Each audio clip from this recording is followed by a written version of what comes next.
Welcome everyone to our second daytime webinar of 2022. Today we are talking a topic many Americans, I think really people all over can relate to, especially in a culture driven so much by shopping and consumerism, but impulsive spending. And we wanted to bring in an expert here at ADHD Online. You know, our expertise is in diagnosing and treating ADHD, but we know a lot of people in the community around ADHD. And Rick Webster is a good friend of ADHD Online, is the CEO of a company called Rena-Fi. He did a webinar with us earlier in the year on getting prepped for taxes next year for the ADHD community. So if you ever want to revisit that, that's up on our website. But today, Rick's going to talk to us about impulsive spending, some of the things that it particularly relates to the ADHD community. And then we'll have time at the end to answer any questions. So down at the bottom of the Zoom, there's a Q&A button. You're welcome to start adding your questions there as they come up. And then we'll get to as many questions as we can during the webinar. We'll also be posting the webinar afterwards on our site. It typically takes us about 3 to 5 days to get those up, but we'll get that up as quickly as we can. So with that, I'm Keith Boswell. I'm the Vice President of Marketing here at ADHD Online. Welcome you all today, and I'll turn it over to Rick from Rena-Fi to talk to us about impulsive spending. Yep, impulsive spending is absolutely an issue. It's an issue, like you said, for everyone, but it seems to be especially an issue in the ADHD community, because part of ADHD, it brings up this now versus not now kind of mentality, this kind of time blindness. And if it's now, it's important, we got to do it, we got to pay attention to it, even if it's not something that needs our attention. Realistically, and if it's not now, even if it's practically on fire, it's not now, so it's irrelevant. And so we severely discount the future, and impulsive spending fits right into that category. And I want to qualify the idea of impulsive spending, because impulse would indicate that there aren't any precursors. It just happens, and it doesn't just happen. There are precursors to every action that we take, every thought, everything that we do as humans. There are precursors to it. Nothing happens in a vacuum. It all happens within a decision matrix. And so in that, if it was purely impulsive, there'd be nothing we could do other than handcuff ourselves, I suppose. But there are things we can do, because we can interrupt the pattern farther upstream, and the farther upstream we interrupt a pattern, the less onerous the correction has to be. If we wait too long, if we don't interrupt the pattern, and now, you know, it's 3 years later and we've got a $90,000 Range Rover that we're making payments on that we don't even want anymore, and we can't buy a house, and all these things happen, we can't do anything about that. If we can interrupt it farther upstream, then we can interrupt those buying behaviors before we buy that particular car, or at least make a better decision about it. It doesn't mean that we're going to restrict ourselves and not buy a car. It simply means we're going to put more energy up front into making those decisions wiser, so that our future self will be happier with us. That makes sense. So I know you mentioned, or the topic today, you've got 5 things you want to go over. So what are some of the things ADHD people need to think about, people with ADHD? Yeah, thank you for bringing that up. I don't know where the 5 things came from, but I saw the title, so I quickly made sure I had 5, but we have 50 of them actually. But yeah, I picked out 5 that I thought were pretty important, and we'll go down several other paths as well. And I might say I don't do very good at watching the chat window, but I'm very interested in responding to any particular questions that people have, because rather than do a lecture, I'd prefer to address actual live issues, people are dealing with right now. So my very first one might be a little bit controversial. It should not be controversial, but I think it is because I know there are other financial trainers out there, some of them with quite large audiences, that recommend to people with ADHD who have impulsive spending issues that they tear up their credit cards, that they close their credit accounts, and that they move back into a cash economy. It's about the worst advice you could give someone with ADHD. They quote these studies, and if you actually look at the studies, you'll find out they don't actually say what they say they're saying, right? There's a grain of truth to it, but they don't actually say that spending cash is more painful, for example. And in actual fact, and it gets quite complex, but in actual fact, it's no more painful to spend cash or credit card. It's exactly the same. The place where it gets unbalanced is when you put a $700 kayak on your credit card, and then you only make a $20 minimum payment. Obviously, you've got $700 worth of pleasure, $20 worth of pain. Your brain says, hey, that was pretty cool. I'll do that again and again and again. And next thing you know, you owe $12,000 on your credit card, and it's ugly because it's 18%, whatever it happens to be. But if you bought the kayak for $700 on your credit card and you paid the credit card balance down to zero, you have a balanced equation in your mind, $700 worth of pleasure, $700 worth of pain, and you make a decision, was that worth it or not? And hopefully you make that decision before you buy it, not afterward. But the idea that it's more painful to spend cash is wrong. You actually, in a lot of ways, cash will just go right through your fingers and you won't know where it is, where it went.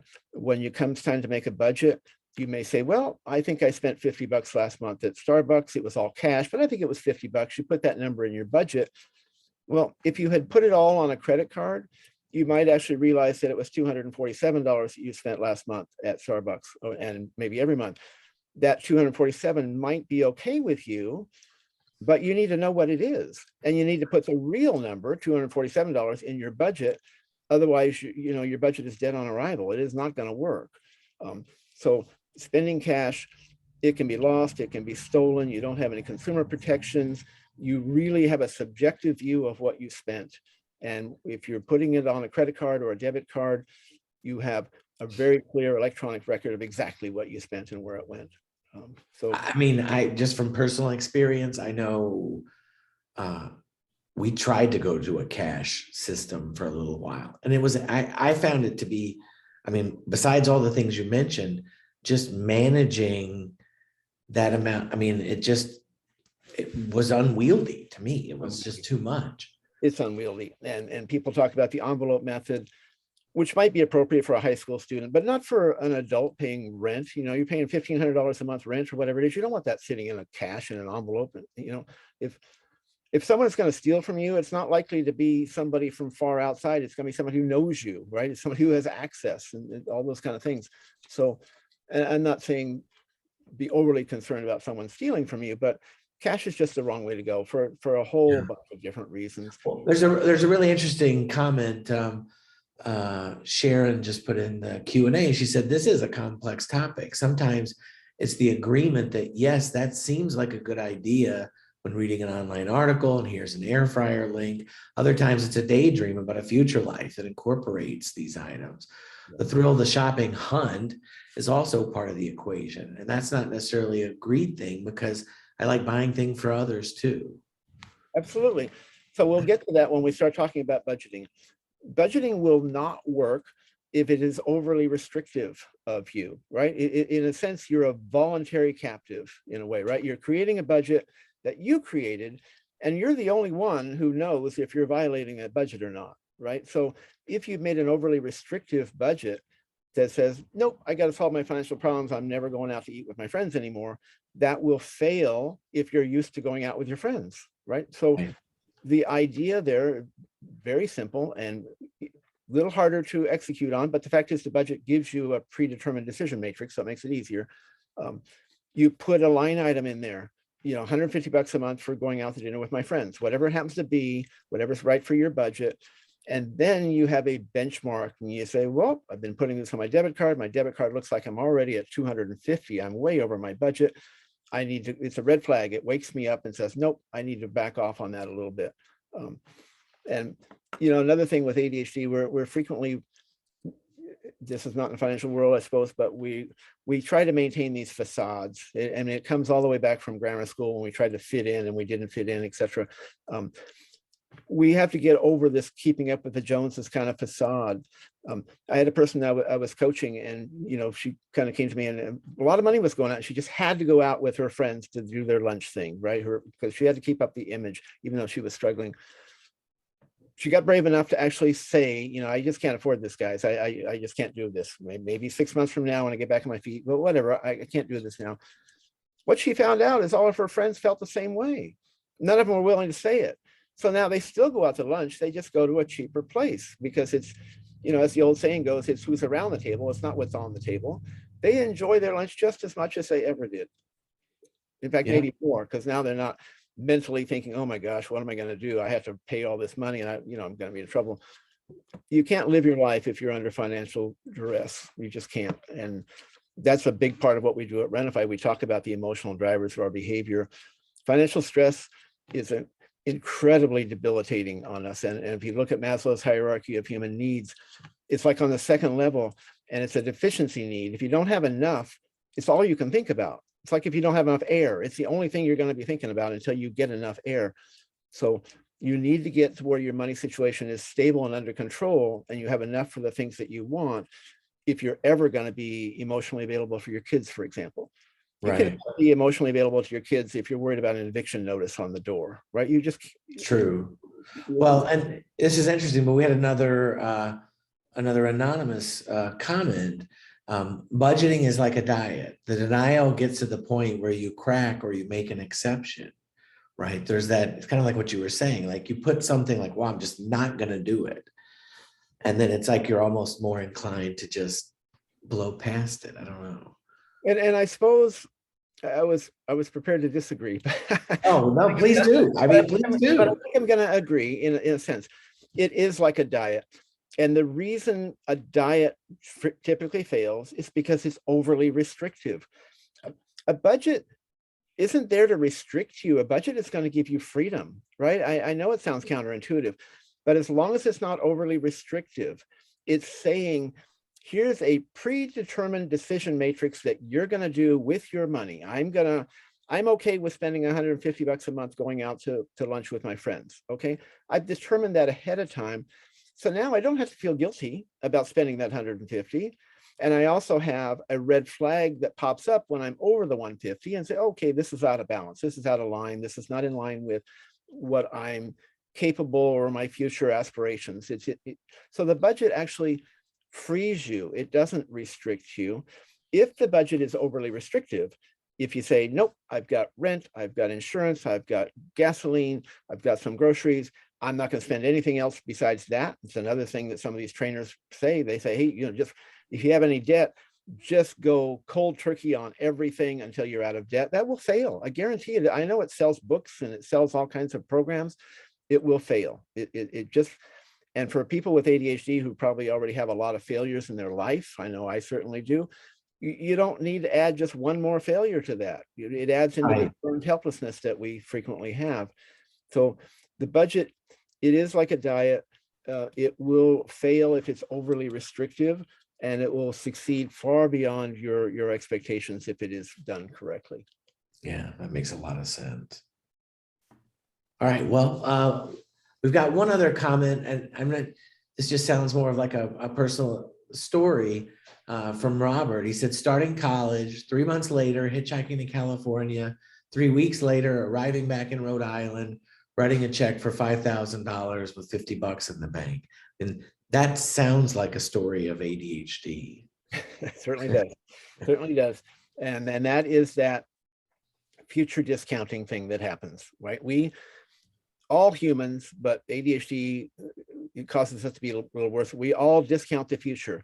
And with ADHD, sometimes we discount the future dramatically, way more than we should. Everybody should discount the future a little bit, right? You don't want to save all of your money for when you retire at 65, because you get hit by a bus at 50. You might as well live your life a little bit, right? But the odds are you are going to want to retire, and the odds are you're not going to want to have to be dependent upon your kids or any kind of those kind of things. So you really do want to prepare for that. And so And I've experienced something similar to what you say Robert is doing. Hey, this is a lot of fun. I know when I was in college, I took a couple quarters off, and back then things were a lot cheaper. I mean, money was worth more. It's really what it comes down to.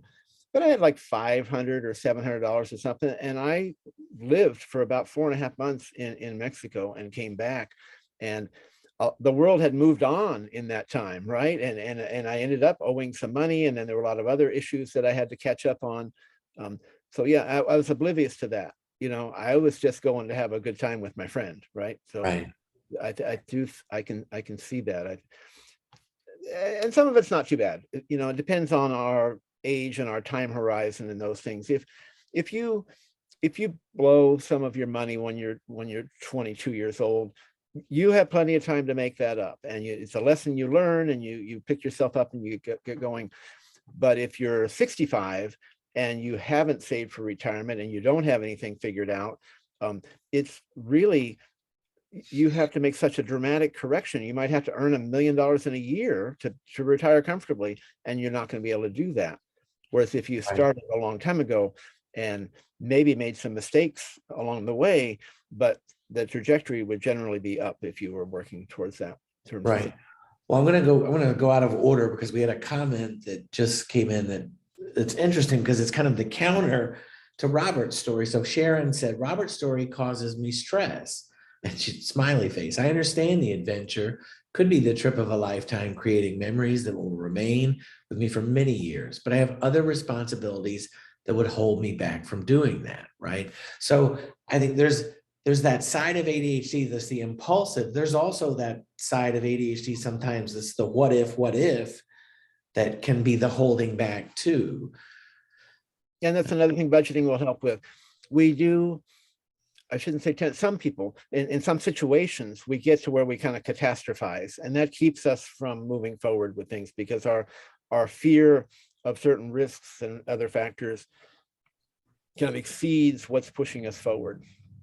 Mhm. So there's a balance, right? We don't want to live in a goldfish bowl. That might feel safer and not necessarily be safer.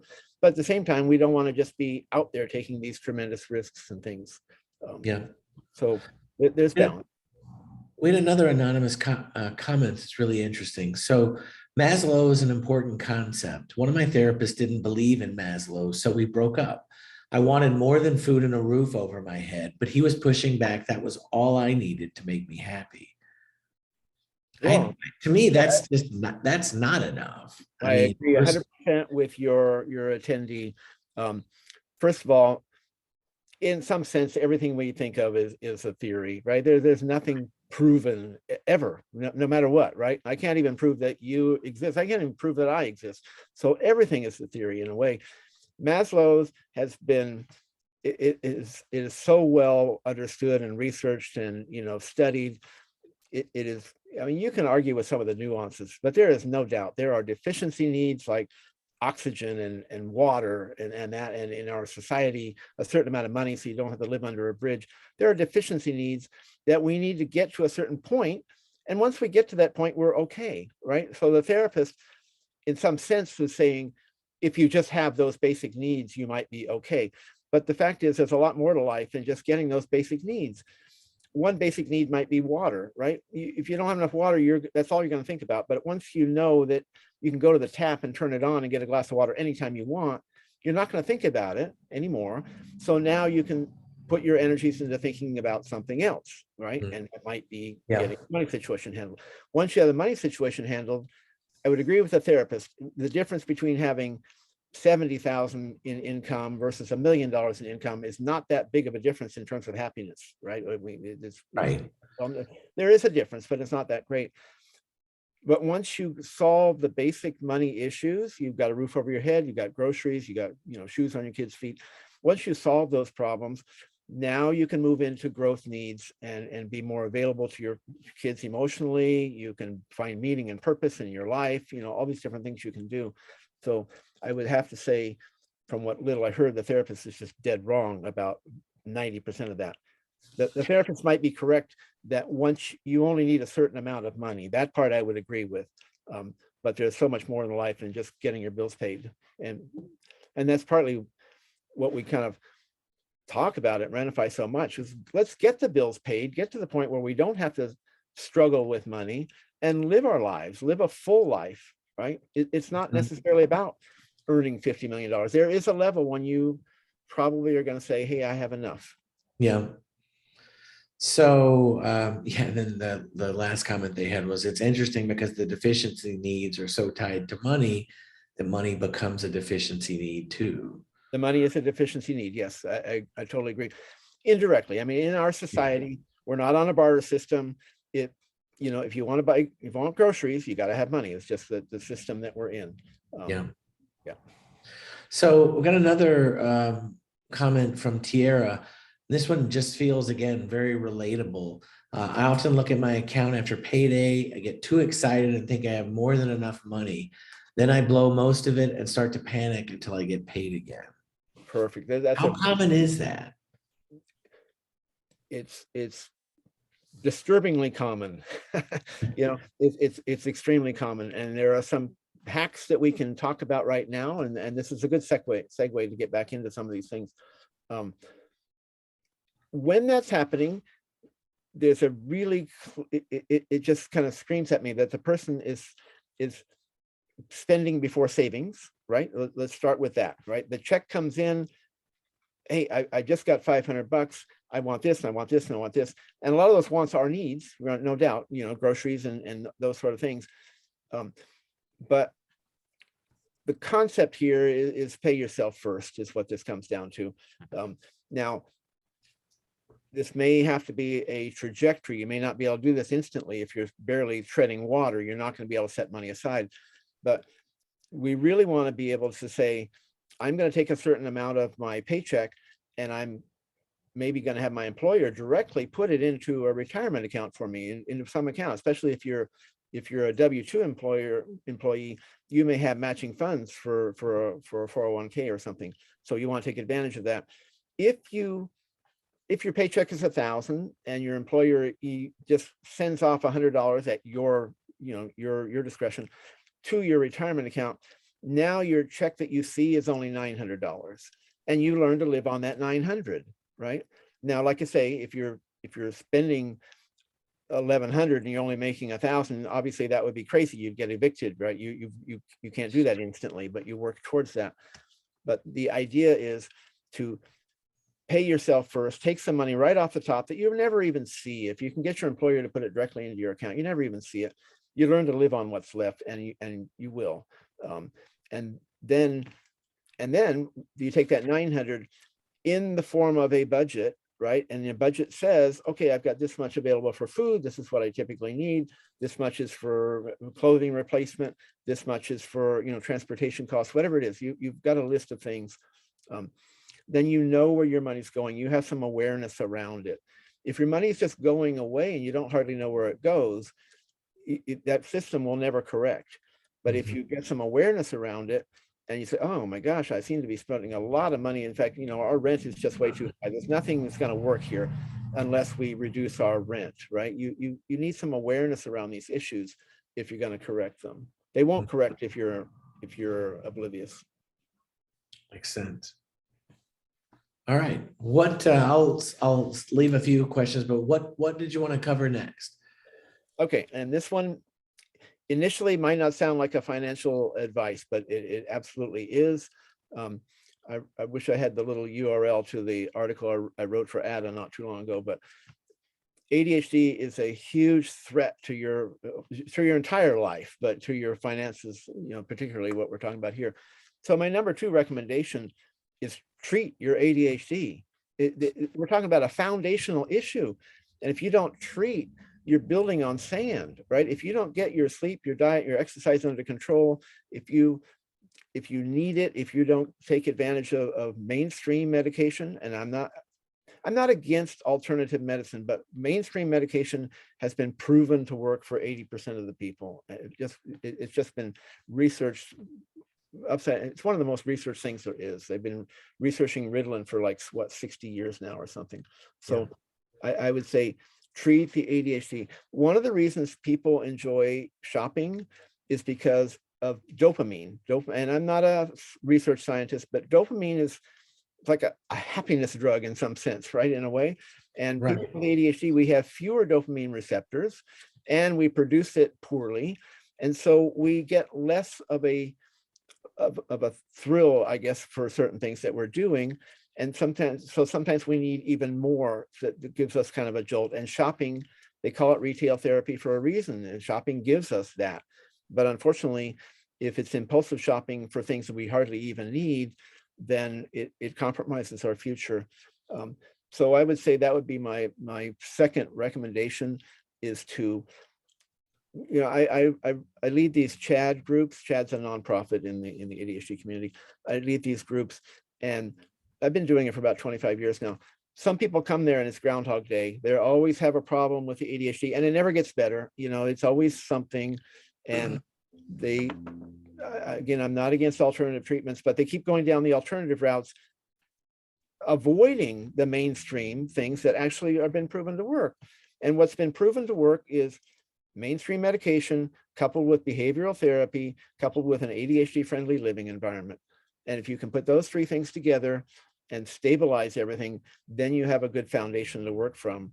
But if you haven't treated it, you know, you're gonna go do, just like a person breaks the diet, someone mentioned diet earlier.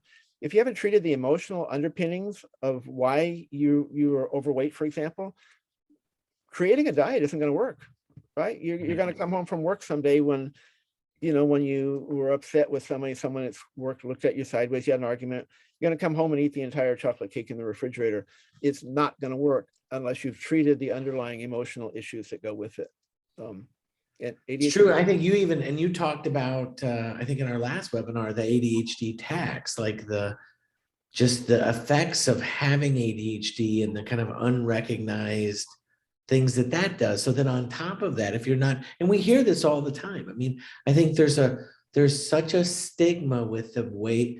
I mean, because the mainstream treatments are stimulant based and there is a misunderstanding of stimulants in this community or the general community and why it actually is a net positive for the ADHD brain and not an addictive substance, not like a normal brain, which I didn't understand that until really talking to some of the providers here.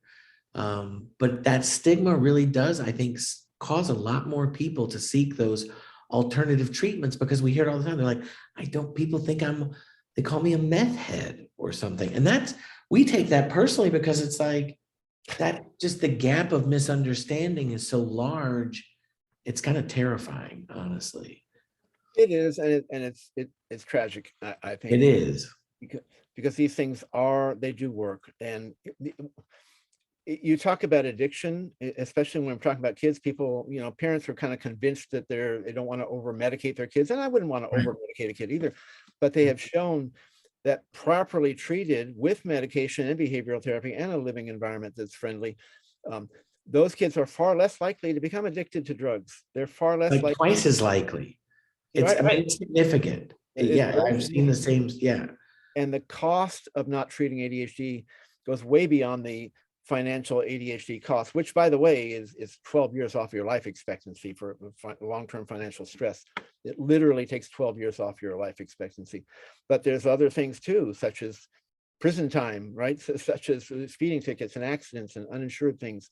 So there's all kinds of reasons. Treat the ADHD, and you know, that's like my number two. It probably should have been number one, right? Treat that, and your impulsive issues will subside substantially. And don't treat it. You really are. You're building on sand. You may get it right for 6 months, but next, you know, something goes wrong. Yeah. So, all right. Well, what next? okay. So after treating, and that's an ongoing thing, by the way. I just, you know, just to be kind of clear, ADHD is a neurological brain function difference. It's a physical difference in the brain. It is not psychiatric, and it's where people get confused also. A lot of things that either can grow out of it or are just comorbid with it, like anxiety and depressive issues, they tend to make it worse in a lot of ways. But realize it is a physical difference in the brain. You know, I mentioned this last time. You wear glasses. I wear glasses to read. it's a physical issue in my eye, right? I can't will Right. my way out of that problem, you know, but glasses, even though they could have a side effect, it could get broken. I could get glass in my eye. That's possible. But the benefits far outweigh it, right? I know that there are side effects to medications. There's no doubt. I would rather not take them, but I see how much better my life is when I use them, right? Mhm. Yeah. And not just me. If it was just me, I'd probably be oblivious, but all the people around me, they're better off because I'm running my life better. So, Right. if you have people in your life that you care about, it's another reason. And I think maybe with ADHD, we frequently won't do stuff for ourselves. We just, whatever, we don't. But when we realize it's our kids involved or our parents are involved or our friends, and maybe we take care of ourselves a little better so we can be a better friend to people. I don't know, whatever motivates you, I think we need to deal with the ADHD as if it's real. These groups that I have and people come back month after month after month without doing anything. They're fine coming back, but they should be climbing a ladder, not just level. Right. My take is if ADHD is really messing up your life, do something about it, right? We're human, Right. we're capable. ADHD is not on the intelligence spectrum. We are fully capable. Right. All right. So sorry to belabor that, but it's No. a soapbox for me, I think. But I think in terms of managing impulsive shopping, is we should know what our shopping style is. This just comes back to awareness, right? Do you emotionally shop when you're upset and things aren't going right, when you feel a little bit depressed? Do you do it to feel better? I mean, that's one reason. Do you go on big shopping sprees, right? Just kind of like crazy shop till you drop type thing, which is,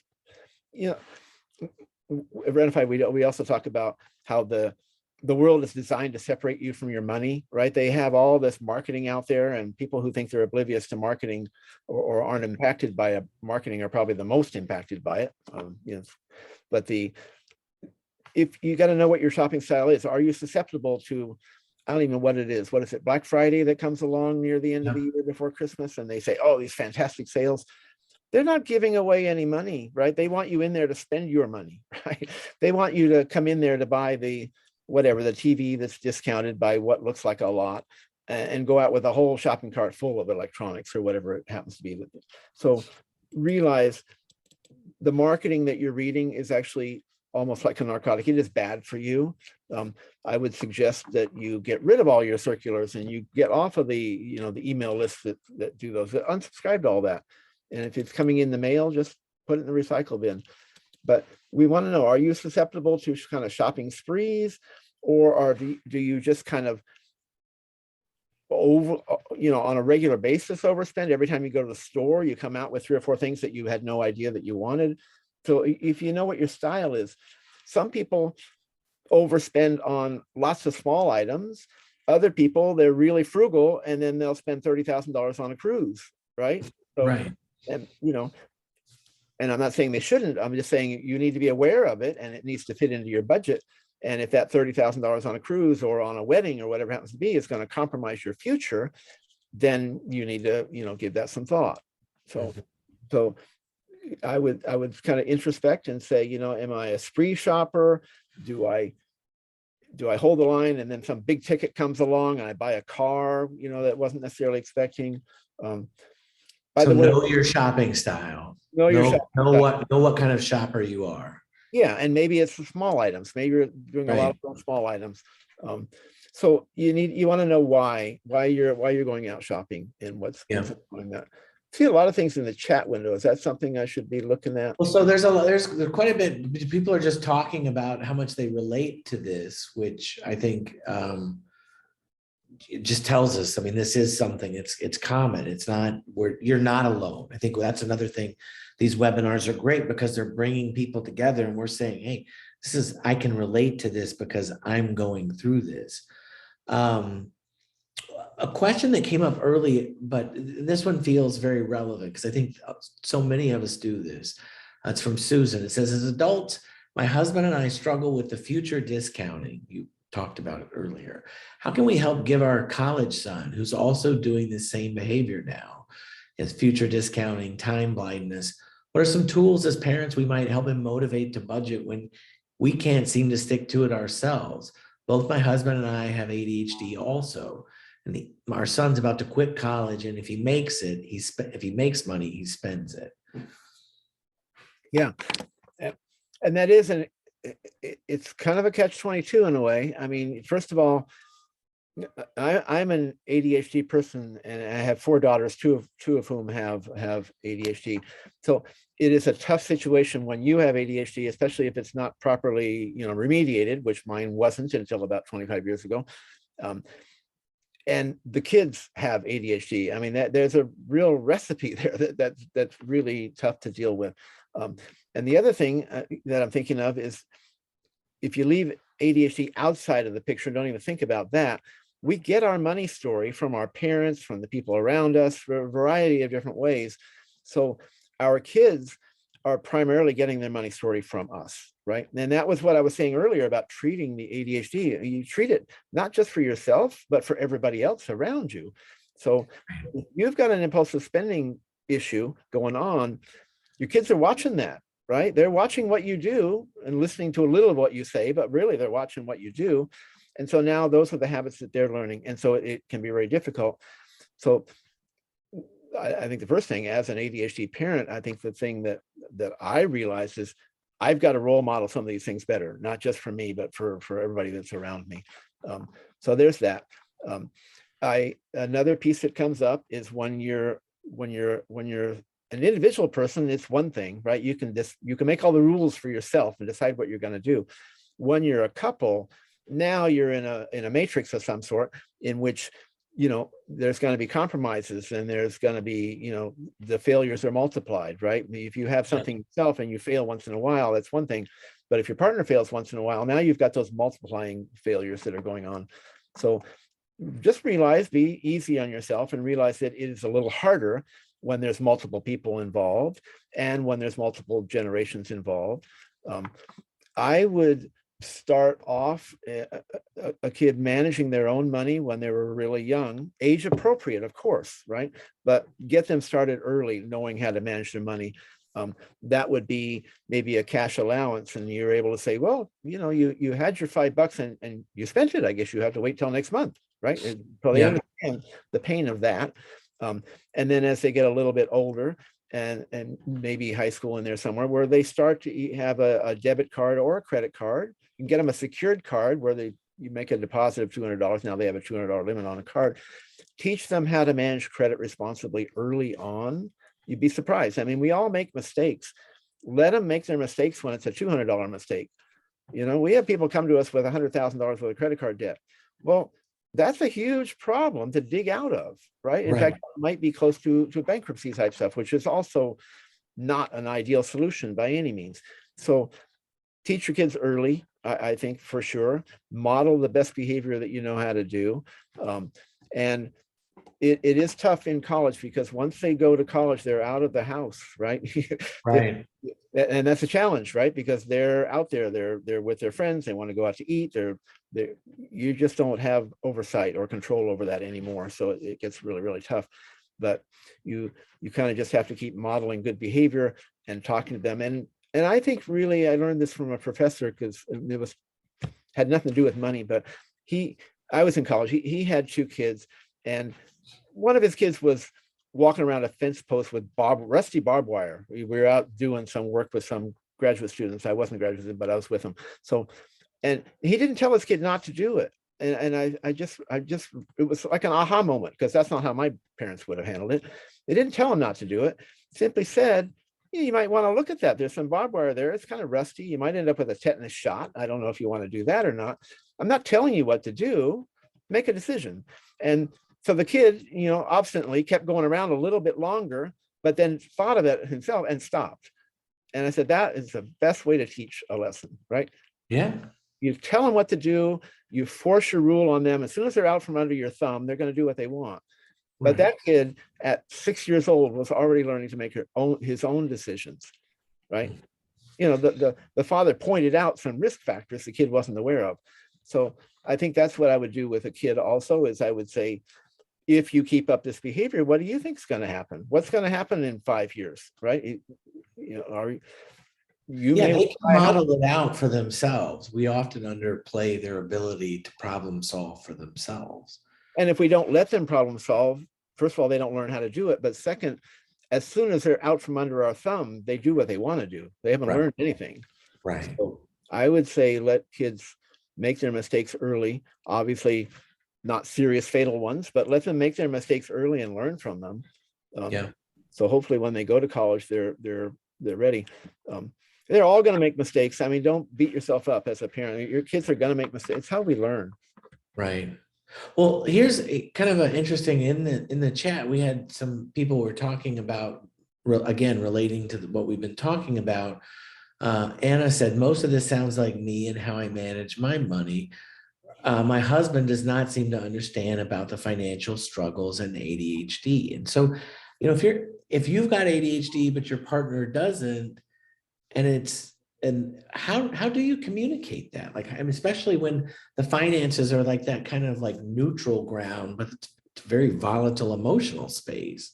Yes, there's no doubt about it. It is very emotional, very volatile, and you kind of get these character assassinating judgments going back and forth, right? I mean, didn't we talk about this? Why did you do that? All these kind of things, and it does leave the person with it can be both sides, but oftentimes it's the person with ADHD who's left with this kind of demoralizing judgment kind of thing, right? And it's coming from someone who should be on their side, so there's no filter to block that out, right? Right. I mean, if I know somebody in my world that's just kind of a nasty person and they say nasty things to me, I don't care. It's water off a duck. That's just who they are.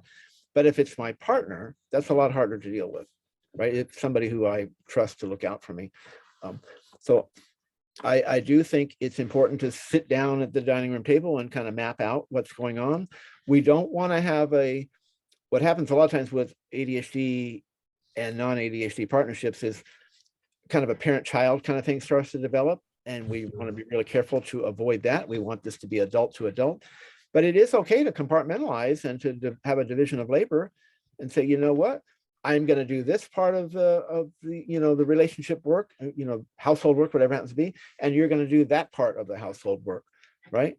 Mm-hmm. I don't know. I'm going to go wash the car and you're going to bounce the checkbook. I don't know. I'm just saying it's okay to have division of labor. Yeah.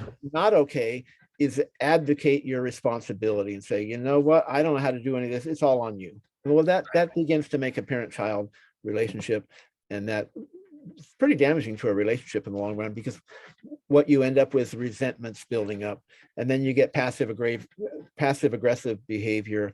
And aggressive behavior, this is virtually a law. Aggressive behavior always results in passive aggressive behavior. We need to have a balance. There's a line where you cross it and you're aggressive, and I guarantee you when you're aggressive, that other person will be passive aggressive to you afterward. It's virtually a law of communication. Mm-hmm. Makes a lot of sense. Well, I know I want to make sure we cover the points you've got, and then I'll pepper back in some questions and comments as we're going. Yeah, I want to talk about the budgeting thing. Anybody who knows me, I believe budgeting is personal budgeting is largely fourth grade math. It is not the problem. It's like when someone has a weight issue saying, hey, just eat less, exercise more, go away, it'll be fine, right? If it was that easy, it wouldn't be fine. It wouldn't be a problem. There are emotional drivers to these things, which are really the actual problem. But we need a budget. We need something objective to look at. And that might be, I don't know, 10, 15% of our money issue. But if we don't have that, then nothing else really is going to work, because we don't have any, what I call a decision matrix. We don't have something like that to work from, something that is objective. So it is important that we create a budget.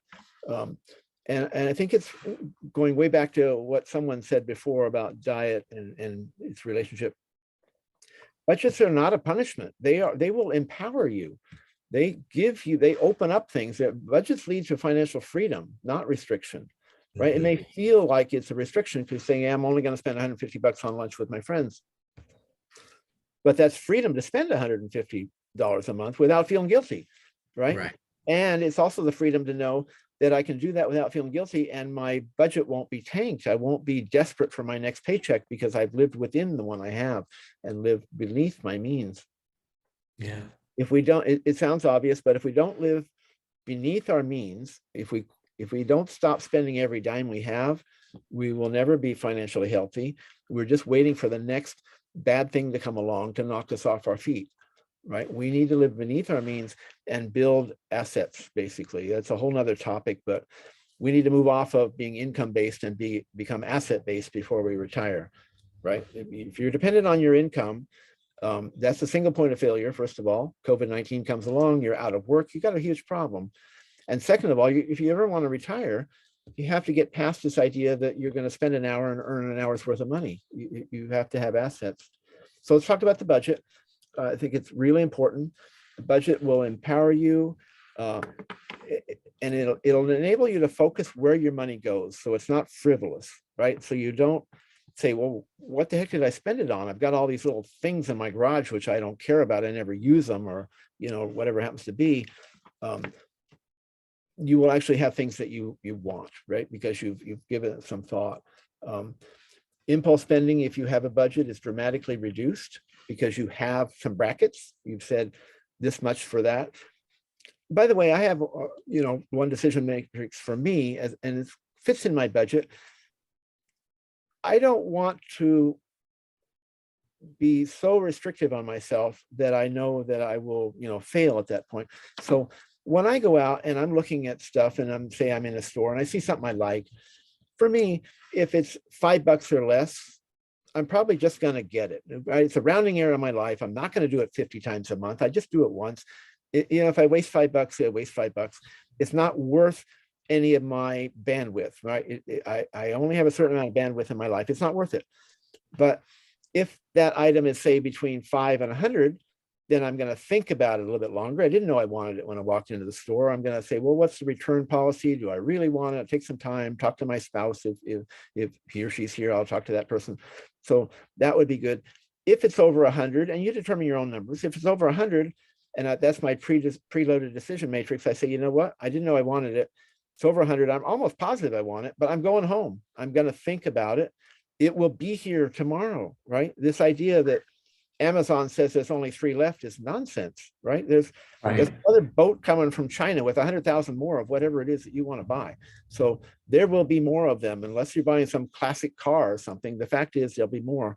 So if it's over that number that you've chosen of, say, $100, you don't have to think about it. A lot of this is to not have to think in the moment, because that's when we get emotional. So it's over 100. Nope, I'm going home. I'll come back to the store. It's in my wish list. I'll go back to Amazon tomorrow, whatever it is. But I'm going home. I'm going to pause. The pausing is really important for impulse spending, because our emotional mind thinks in pictures, right? It's instantaneous. That's why you can get triggered by things. But the emotions come up really fast. Our rational mind thinks in words, basically, and it's metaphorical, but it thinks in words. So it's a lot slower. So pausing before you make any big decision is really important, because you allow your rational brain to catch up to your emotional mind, and then those two minds work it out, right? But if you just impulsively buy something, that's your emotional mind speaking, and your rational mind later is going to say, "Oh, are you serious? Now we have this $1,200 payment on this car. We shouldn't have done that." So I think impulse spending is reduced dramatically if you have a budget, because you're thinking about it ahead of time, and you have these decision bracket or gateways, I should say, that you go through. It gives you a really one question. I wonder if it may be another separate topic, but Marcella asked how do you start the initial budgeting process when you're behind?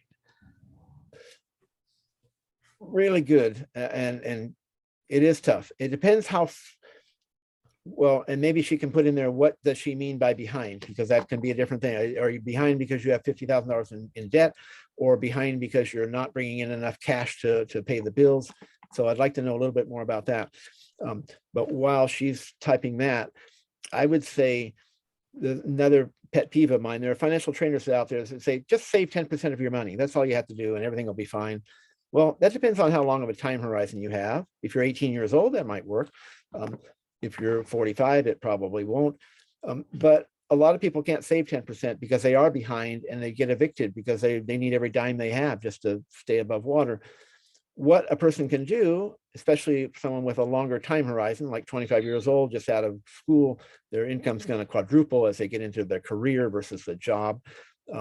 What they can do is not try to save 10% of that income, but maybe they can say to themselves, I'm going to save 50%. You choose your own number. I'm going to save 50% of every raise I get from now until the end of my life. I'm just going to save 50% of every raise I get. I promise you, if you do that when you're 24 years old, by the time you're 35, you'll be living on 60% of your money, most likely 60, maybe 50% of your money, which is a very strong position to be in. That means $1,000 comes in, you only need 600 of it to survive with, and the other 400 is really discretionary, and hopefully you're putting that into some kind of asset account to build assets. At some point, those assets, the return on those assets will pay everything you need to live on. That's the whole point. I don't call it a retirement account. I don't plan on retiring, right? You take me from the job to the cemetery. Right. I'm going to stop off for 5 years and watch Netflix. So the fact is, if you build assets, those assets will cover your expenses when you want to, quote unquote, retire, when you don't want to do whatever it is you're doing for work. Right. So did she clarify some of that? She said, I have COVID and was out of work, and then my income decreased. It looks on paper like I have enough to pay, but I don't get enough weekly to pay some bills. Okay, so that would be where I would sit down and say, with my significant other, if I need to, I would sit down and I would lay out, let's just talk about what a budget is. A budget is a column of income, usually on the left, simplistic budget of your income. So maybe you're W-2, you get 2 checks a month. Maybe you're a gig worker and you get paid by 5 or 7 different people or entities. So that column is your income and your net income, right, after things are taken out. And if you're an independent contractor, you're getting a 1099, so you've got to correct for that, right? There's no withholding, so you've got to note that down. Say, hey, I've got 1,000, but only 650 of it is mine, right? The other 350 has to be in an account somewhere to pay my taxes and different things. So now you've got a column of income. On the right-hand side is a column of expenses. And, we can get much more nuanced, but just what is it? What's my rent, my mortgage payment? What's my car insurance? What's my homeowner's insurance, whatever it is? What are all my expenses? Near the top, I typically put the bigger ones and the more fixed ones, like a rent payment. It's not going to change unless you move, and that's a kind of a big deal. You probably don't want to do that. So I put all those things near the top. In the middle, there are things that are kind of semi-fixed. That would be like your groceries. You might be spending $600 a month, but you could get by for $400. So it's variable. You can make some inroads there, but you can't eliminate it, right? It's just not going to happen. And then near the bottom, I put the things that are totally variable. For some reason, people seem to put groceries in the same line item as they do their eating out money, and they're different. They're totally different, right? Groceries, that is for things you bring home, you put in the refrigerator, and you buy it from the grocery store and you cook it and you eat it. Going out to eat, that's entertainment, right? It may include food, right, but the fact is that's entertainment. And so that is a much more variable expense. You can cut it, you can even cut it out. I wouldn't live a deficiency, deprivation budget, but you can cut it out for a short time if that's what it takes to get on your feet and get things balanced. So now you have a column of income, column of expenses. You add them up, you subtract one from the other, you find out if you're upside down or not. And let's say that you're $300 upside down. Now you've got to go up in the column, probably of expenses. That's the quickest fix, and figure out how you're going to do that. Figure out where you're going to cut some expenses. You have to kind of face, whatever the ugly truth is. You got to deal with that, because if it's not balanced, eventually something's going to go wrong.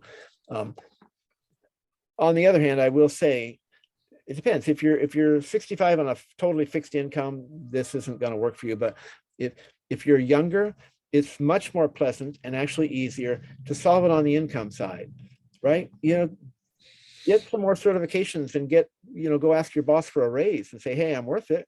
I really want to stay here, but I'm worth it. So if you don't want to pay me, I'm going to have to go find somewhere that will pay me, and get yourself a raise, get increased certifications. Or if you're a gig worker, get another client or two. It's much more pleasant to solve these on the income side.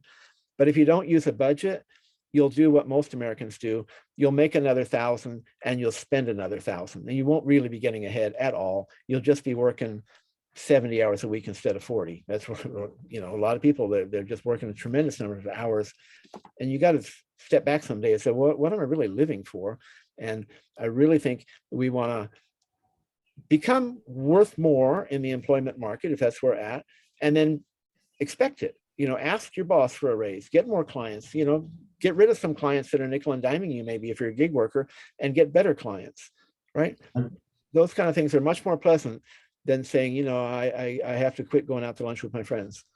You may have to quit the lunch with friends for a short time, but in the long run, you're much more pleasant to solve it on the income side. Yeah, great advice.